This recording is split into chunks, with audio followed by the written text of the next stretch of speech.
৭৭% মানুষ সপ্তাহে একদিনও গরুর মাংস খেতে পারে না। পিপিআরসির জরিপ প্রকাশ, যে কোনো সময়ে দরিদ্র হতে পারে 18% জনগোষ্ঠী। সুশাসন প্রতিষ্ঠায় সংশোধন হচ্ছে ব্যাংক কোম্পানি আইন, কমবে পারিবারিক আধিপত্য, শৃঙ্খলা ফেরাতে রাজনৈতিক সদিচ্ছার তাগিদ। টঙ্গীবাজার এলাকায় বেইলি ব্রিজের দাবিতে ব্যবসায়ীদের ঢাকা ময়মনসিংহ মহাসড়ক অবরোধ, বিক্ষোভ সমাবেশ।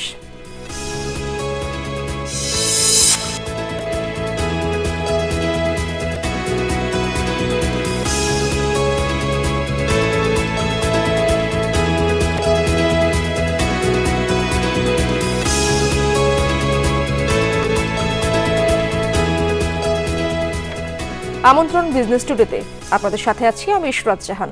এতক্ষণ শিরোনামগুলো দেখছিলেন, এবার বিস্তারিত খবর জানাবো। জুলাই অভ্যুত্থানের পর সংস্কারের ব্যাপারে দেশে ঐক্যমত্য তৈরি হয়েছে, তবে সেই আদলে প্রান্তিক পর্যায়ে নীতি তৈরি হয়নি। ফলে মানুষের উপার্জন আর সামাজিক সুরক্ষা এখনো আগের মতোই। বিভিন্ন কাজে ঘুষ দিতে হচ্ছে দেশের অর্ধেক মানুষকে, এমন প্রতিবেদন দিয়েছে বেসরকারি গবেষণা সংস্থা পিপিআরসি।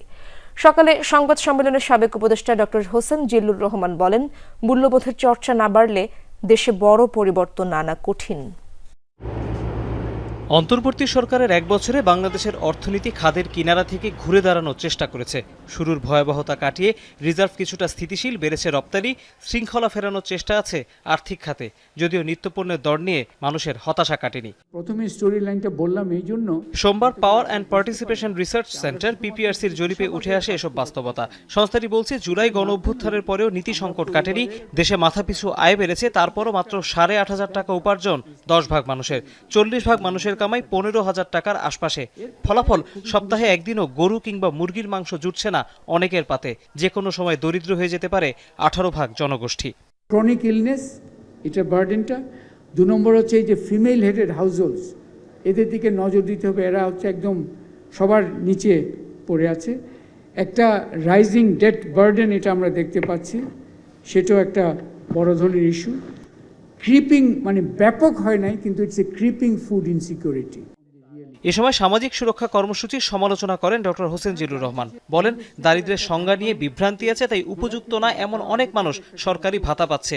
অতিরিক্ত ব্যয়ের কারণে স্মার্ট ডিজিটাল ডিভাইসের সুবিধা নিতে পারছে না প্রান্তিক মানুষ।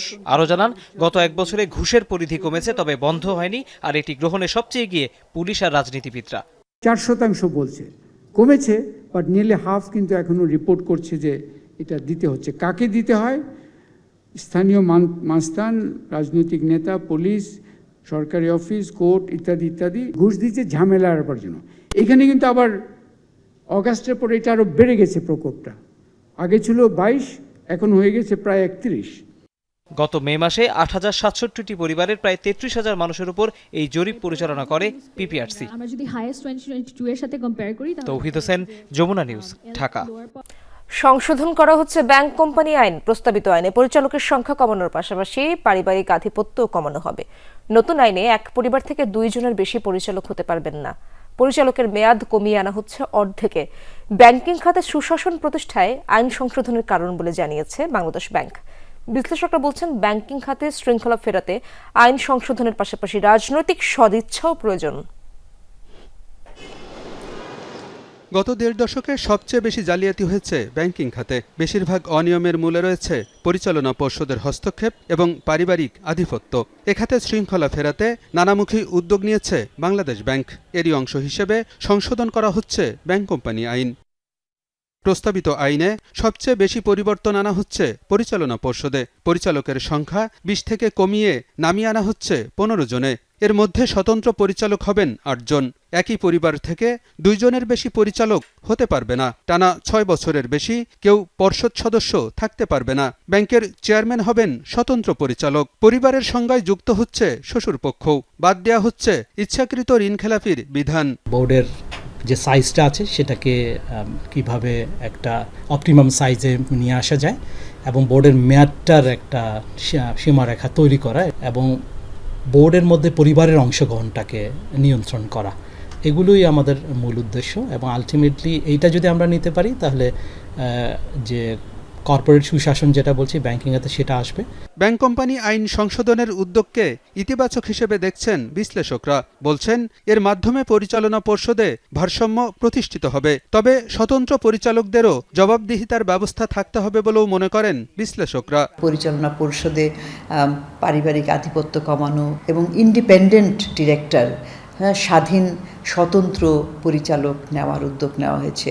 পরিচালনা করার ব্যাপারে একটা ভারসাম্য, জবাবদিহিতা এবং স্বচ্ছতা এগুলো নিশ্চিত করার কথা মাথায় রেখেই পরিবর্তনগুলো আনা হচ্ছে। আমি বলতে যে ইন্ডিপেন্ডেন্ট সংখ্যাগুলি শুধু বেশি রাখলো তাই না, এবং তাদেরকেও কিন্তু লায়াবল করতে হবে যদি কোনো ধরনের ভুল সিদ্ধান্ত হয় বা অনিচ্ছাকৃত বা ইচ্ছাকৃত কোনো ভুল সিদ্ধান্ত হয় বা খারাপ সিদ্ধান্ত হয়। ওরা যদি সব আমার নিজেদের লোক হয় তাহলে আপনি কি করবেন?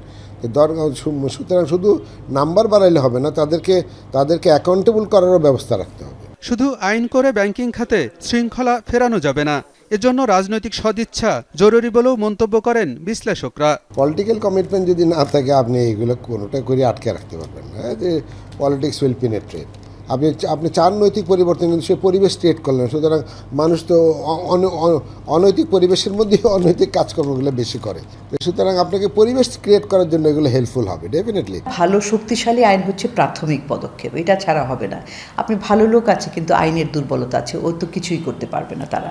তো সেই জন্য দুটাই দরকার, এবং তার পরবর্তীতেও আছে রাজনৈতিক সদিচ্ছাটা হচ্ছে সবচেয়ে বেশি গুরুত্বপূর্ণ, যে এখানে নিরপেক্ষভাবে আইনের মতো করে আইন চলতে দেওয়া। প্রস্তাবিত ব্যাংক কোম্পানি আইন কার্যকর হলে অনিয়ম কমিয়ে আনার পাশাপাশি ঋণ জালিয়াতি কমবে বলেও মনে করেন বিশ্লেষকরা। আলমগীর হোসেন, যমুনা নিউজ, ঢাকা। গাজীপুরের টঙ্গীবাজার এলাকায় নতুন বেইলি ব্রিজ স্থাপনের দাবিতে ঢাকা ময়মনসিংহ মহাসড়ক অবরোধ করে প্রায় 2 ঘণ্টা বিক্ষোভ করেছে ব্যবসায়ীরা। রাজধানীতে প্রবেশ ও বের হওয়ার পথ আটকে বিক্ষোভ করায় ঢাকা টাঙ্গাইল ও ঢাকা সিলেট রুটের গাড়িগুলো আটকে পড়ে। এতে চরম ভোগান্তিতে পড়েন যাত্রীরা। পরে পুলিশ ঘটনাস্থলে পৌঁছে আশ্বাস দিয়ে পরিস্থিতি স্বাভাবিক করে। ব্যবসায়ীরা বলছেন, টঙ্গী বাজার এলাকায় 2টি বেইলি ব্রিজ রয়েছে, তবে সে দুটি বর্তমানে জরাজীর্ণ অবস্থা। অথচ বেইলি ব্রিজ দুটি ঢাকা ও গাজীপুরের সাথে টঙ্গী বাজারকে সড়ক পথে সরাসরি যুক্ত করে। বেহাল ব্রিজ দিয়ে চলাচলকারীদের সাথে ভোগান্তিতে পড়তে হয় পণ্য পরিবহনকারী যানবাহনকেও। অবিলম্বে পুরাতন ব্রিজ ভেঙে নতুন বেইলি ব্রিজ স্থাপনের দাবি জানান তারা। ভারতের পেট্রাপোল বন্দর হয়ে 2 চালানে বেনাপোল বন্দরে এলো 525 টন চাল। গতরাতে 6 ট্রাকে 210 টন এবং গত বৃহস্পতিবার 9 ট্রাকে 315 মেট্রিক টন চাল বেনাপোল বন্দরে প্রবেশ করেছে। চালের অস্থিতিশীল বাজার নিয়ন্ত্রণে দীর্ঘ 4 মাস বেনাপোল স্থলবন্দর দিয়ে চাল আমদানি শুরু হয়েছে। C&F এজেন্টের প্রতিনিধি জানান, আজ কাস্টমস হাউসে চাল ছাড়করণের জন্য কাগজপত্র দাখিল করা হচ্ছে। কাস্টমস ক্লিয়ারেন্সের মাধ্যমে ছাড়পত্র নিয়ে খালাস প্রক্রিয়া সম্পন্ন হবে। বেনাপোল আমদানি রপ্তানিকারক সমিতির সভাপতি মহসিন মিলন জানান, চালবাহী আরও বেশ কিছু ট্রাক ভারতের পেট্রাপোল বন্দরে অপেক্ষমান রয়েছে। এসব চালান দ্রুত ছাড় হলে বাজারে সরবরাহ বাড়বে এবং দামের ওপর তাৎক্ষণিক প্রভাব পড়বে। বেনাপোল স্থলবন্দর পরিচালক শামীম হোসেন বলেন, চলতি বছরের 15 এপ্রিল সর্বশেষ চাল আমদানি হয়েছিল।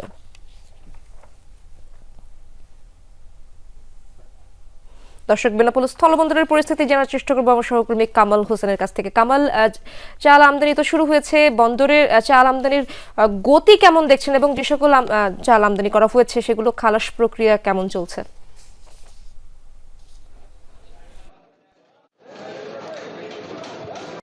ইশরাত, দেশের বাজারে চালের বাজার অস্থিরতা কমাতে দীর্ঘ 4 মাস পর বেনাপোল স্থল বন্দরে চাল আমদানির কার্যক্রম শুরু হয়েছে। যদিও চলতি বছরে 15 এপ্রিলে সর্বশেষ চাল আমদানি হয়েছিল বেনাপোল স্থল বন্দরে। গত বৃহস্পতিবারে 21 আগস্ট রাত 9টার দিকে ভারতীয় 9টি ট্রাকে সর্বমোট 315 মেট্রিক টন চাল আমদানি হয়েছিল বেনাপোল স্থল বন্দরে, এবং গতকাল সন্ধ্যার পর ভারতীয় আরও 6টি ট্রাকে সর্বমোট 210 মেট্রিক টন চাল আমদানি হয়েছে। সব মিলিয়ে 2টি চালানে 525 মেট্রিক টন চাল আমদানি করা হয়েছে। যদিও এই পণ্য চালান দুটি বেনাপোল স্থল বন্দর দিয়ে খালাসের প্রক্রিয়া কার্যক্রম শেষ হয়নি, তবে আজ এই পণ্য চালানটি খালাসের কার্যক্রম শেষ হওয়ার কথা আছে। স্থানীয় আমদানিকারক হাজি মুসা অ্যান্ড সন্স এর স্বত্বাধিকারী আব্দুল সামাদের সাথে আমার কথা হয়। তিনি জানিয়েছেন যে বেনাপোল স্থল বন্দরে গত বৃহস্পতিবারে ভারতীয় 9টি ট্রাকে 315 মেট্রিক টন এবং গত গতকাল সন্ধ্যাবেলা 210 মেট্রিক টন, সব মিলিয়ে 525 মেট্রিক টন চাল আমদানি করা হয়েছে। তবে প্রথম যে পণ্য চালানটি বেনাপোল স্থল বন্দরে আমদানি করা হয়েছিল, এই পণ্য চালানটির ব্যাংক ক্লিয়ারেন্সকৃত প্রয়োজনীয় ডকুমেন্টস ব্যাংকের জটিলতার কারণে বেনাপোল কাস্টমস হাউসে সাবমিট করতে দেরি হয়েছে। তবে আজ সকালে এই প্রয়োজনীয় ডকুমেন্টস সাবমিট করা হয়েছে। কিছুক্ষণের মধ্যে এই পণ্য চালান দুটি খালাসের কার্যক্রম শেষ হওয়ার কথা আছে। বেনাপোল স্থল বন্দরের পরিচালক মোহাম্মদ শামীম হোসেনের সাথে আমার কথা হয়, তিনি জানিয়েছেন যে বেনাপোল স্থল বন্দরে দীর্ঘ 4 মাস পরে এই বন্দরে দুটি চালানে 525 জি, মেট্রিক। বুঝতে পেরেছি কামাল, ধন্যবাদ আপনাকে। চট্টগ্রামের রাজাখালী এলাকায় পরিবেশ অধিদপ্তরকে সাথে নিয়ে জিলানি প্লাস্টিক কারখানায় অভিযান চালিয়েছে RAB। কারখানাটি প্রিন্টেড পলিথিন উৎপাদনের নামে অবৈধভাবে সাদা পলিথিন উৎপাদন করে আসছে দীর্ঘদিন ধরে। এর আগে গেল 8 মাস একই প্রতিষ্ঠানে অভিযান চালিয়ে এমন অনিয়ম ধরা পড়ায় প্রতিষ্ঠানটিকে সতর্ক করা হয়, কিন্তু আবারও একই কাজ করায় তাদেরকে 2 লাখ টাকা জরিমানা ও 1000 কেজি পলিথিন জব্দ করে ভ্রাম্যমাণ আদালত। এই সময় ওই এলাকায় আরও 3টি কারখানায় অভিযান চালানো হয়। সেখানেও দেখা যায় পরিবেশের ছাড়পত্র না নিয়েই অবৈধভাবে পলিথিন উৎপাদন করছে কারখানাগুলো। পরিবেশ উপদেষ্টা ম্যাডামের নির্দেশনা অনুযায়ী সমগ্র বাংলাদেশেই পরিবেশের জন্য ক্ষতিকারক এবং অনুমোদনবিহীন যে পলিথিন উৎপাদন হচ্ছে, এই পলিথিনের বিরুদ্ধে অভিযান পরিচালনা করা হচ্ছে। এসে দেখলাম যে এবারও তারা আইন ভঙ্গ করে তাদের পরিবেশ যে ছাড়পত্র দিয়েছে, ছাড়পত্রের যে নির্দেশনা ছিল সেটা ভঙ্গ করে তারা উৎপাদন করছে। চট্টগ্রামে একটি বার অ্যান্ড রেস্টুরেন্টে আগুন লাগার ঘটনা ঘটেছে, তবে কেউ হতাহত হয়নি। সকালে নগরের নিউ মার্কেট রেল স্টেশন এলাকায় মোটেল সৈকত বার অ্যান্ড রেস্টুরেন্টে আগুন লাগে। এতে রুমের দরজা, এসি সহ ভেতরে থাকা বিভিন্ন জিনিসপত্র পুড়ে ছাই হয়ে যায়। খবর পেয়ে ঘটনাস্থলে পৌঁছায় ফায়ার সার্ভিসের 3টি ইউনিট। প্রায় 1.25 ঘন্টার চেষ্টায় আগুন নিয়ন্ত্রণে আনে তারা। ফায়ার সার্ভিসের প্রাথমিক ধারণা বৈদ্যুতিক শর্ট সার্কিট থেকেই আগুনের সূত্রপাত। তবে কি পরিমাণ ক্ষয়ক্ষতি হয়েছে তা এখনও জানা যায়নি। লুট হওয়া পাথর প্রতিস্থাপনের পর নতুন রূপে ফিরতে শুরু করেছে সাদা পাথর। লুটের খবরে হতাশ পর্যটকরাও নতুন রূপের সান্নিধ্য পেতে আসতে শুরু করেছে সাদা পাথরে। প্রশাসনের সর্বোচ্চ কর্তারাও বলছেন আগের রূপে ফিরিয়ে দিতে যা যা করা দরকার সবই করবেন তারা। সিলেট থেকে আহমেদ শাহিনের ছবিতে নাবিল হোসেনের প্রতিবেদন। লুট হওয়া পাথর ফিরছে যথাস্থানে, সাজানো হচ্ছে আগের মতো করে। পুরনো রূপে ফিরছে সাদা পাথরের রাজ্য ভোলাগঞ্জ। সেই সাথে আবারও বাড়ছে ভ্রমণ পিপাসুদের আনাগোনা। গত 1 বছরে নির্বিঘ্ন লুটপাটে মরুভূমিতে পরিণত হয় সিলেটের সাদা পাথর খ্যাত ভোলাগঞ্জ। এমন লুটপাটের চিত্র গণমাধ্যমে প্রকাশ পাওয়ার পর ক্ষোভে ফুঁসে ওঠে পুরো দেশ। তৎপর হয় সংশ্লিষ্টরা। এরপর শুরু হয় লুট হওয়া পাথর উদ্ধার আর প্রতিস্থাপন। তবে প্রাকৃতিক সৌন্দর্য ফিরে পেতে কিছুটা সময় লাগলেও নতুন রূপেও মুগ্ধ হচ্ছেন পর্যটকরা। সাদা পাথর ভরপুর হওয়ার আগ পর্যন্ত প্রশাসনের মাধ্যমে কাজ চলমান থাকবে। প্রতিবেদন করছেন বিধায় এই পাথরগুলা ফেরত দিয়েছে, এই যে অনেকখানি পাথর ফেরত দিয়েছে। পর্যটনের রূপ ফিরে পেয়েছে সাদা পাথরে। সবাই যারা পর্যটনে আসতে চান তারা আসতে পারেন। গত 14 আগস্ট থেকে প্রতিদিন 5 শতাধিক শ্রমিক কাজ করছেন পাথর উদ্ধার আর প্রতিস্থাপনে। পর্যটকদের পদচারণায় মুখর হওয়ায় স্বস্তি ফিরেছে সংশ্লিষ্টদের। 24 ঘন্টায় কিন্তু আমার সার্ভিলেন্স থাকবে এখানে, সুতরাং এখান থেকে অপরাধ করে কেউ কিন্তু পার পাওয়ার সুযোগ নেই এবং যারা করেছেন তাদের আসবে। আর কালকে একটা বলেছি, সেটা হলো যে এখান থেকে আর একটি পাথর কেউ সরাতে পারবে না। যদি কেউ করে তাহলে বুঝতে হবে তার মানে দুর্ভাগ্য খারাপই আছে। কারণ আমরা এই প্রকৃতি সম্পদ এখানে থাকবে, এতগুলি সরকারি লোকজন সরকার, কারণ যেটা হয়েছে কি 95% লোকই চায় এই প্রকৃতি তার প্রকৃতি অবস্থা থাকুক। সম্প্রতি সাদা পাথর পরিদর্শনে এসে নানা পরিকল্পনার কথাও জানান সরকারের বড় কর্তারা। রাষ্ট্রীয় সম্পদ, জনগণের সম্পদ, এভাবে 2-4 জন অথবা কে বা কারা নিয়ে গেছে, এটা আমরা তদন্ত করে তো নাম পাচ্ছি। সে যেই হোক আমাদের দেশের যত বড় অফিসার হোক, এটার কিন্তু ব্যবস্থা নেওয়া হচ্ছে এবং নেওয়া হবে। লুটকাণ্ডের পর দফায় দফায় সরকারি কর্মকর্তারা পরিদর্শন করছেন ভোলাগঞ্জ। পর্যটন এলাকা নিয়ে পরিকল্পনার দ্রুত বাস্তবায়ন চায় স্থানীয়রা। নাবিল হোসেন, যমুনা নিউজ, সিলেট। পুঁজিবাজারে বিনিয়োগকারীদের হোয়াটসঅ্যাপ গ্রুপ ভিত্তিক প্রতারণার বিষয়ে সতর্ক করেছে ঢাকা স্টক এক্সচেঞ্জ ডিএসসি। নিয়ন্ত্রক সংস্থা বিএসইসি, ব্রোকারেজ হাউস সিডিবিএল সহ সংশ্লিষ্ট প্রতিষ্ঠানকে এ বিষয়ে চিঠি দেওয়া হয়েছে। ওয়েবসাইটে বিনিয়োগকারীদের সাবধান থাকার অনুরোধ জানিয়েছে ডিএসসি।